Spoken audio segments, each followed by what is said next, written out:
The fifth element we're going to look at is domestic R&D expensing getting restored.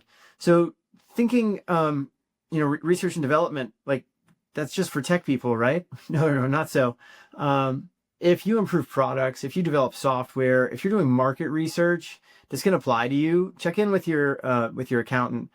Previously you had to amortize those costs over 5 years, but now you can fully deduct them up front for domestic research and development starting in 2025. And a bonus if you're a small business, gross receipts of $31 million or less, which that could be many of you, filing amended returns and get immediate refunds on research and development costs from 2022 to 2024. So that's like real cash flow in your pocket, right? That could really help lower some taxes owed and get some money back in your coffers. All right, so the final provision we're going to look at is Section 179 increase. So Section 179 is a deduction limit that's now at $2.5 million and phases out starting at $4 million. Section 179 lets you expense business property instantly, and many states allow it, even if they don't allow bonus depreciation.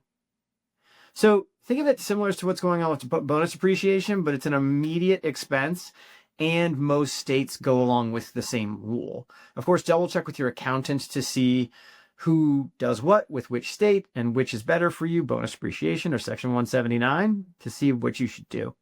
Quick wins and next steps. First up, qualified business income. Review your eligibility. Restructure if you can get more, right? Look at this through the lens of having a chat with your accountant and seeing like, hey, are we set up properly to get the most we can out of QBI and tax savings on our tax return? Bonus depreciation. Go ahead and take a look at it. If you have things that you're looking at buying in the near term, make sure that they're being managed appropriately. Tie that in with Section 179 and see which makes the most sense for us. Which should we use?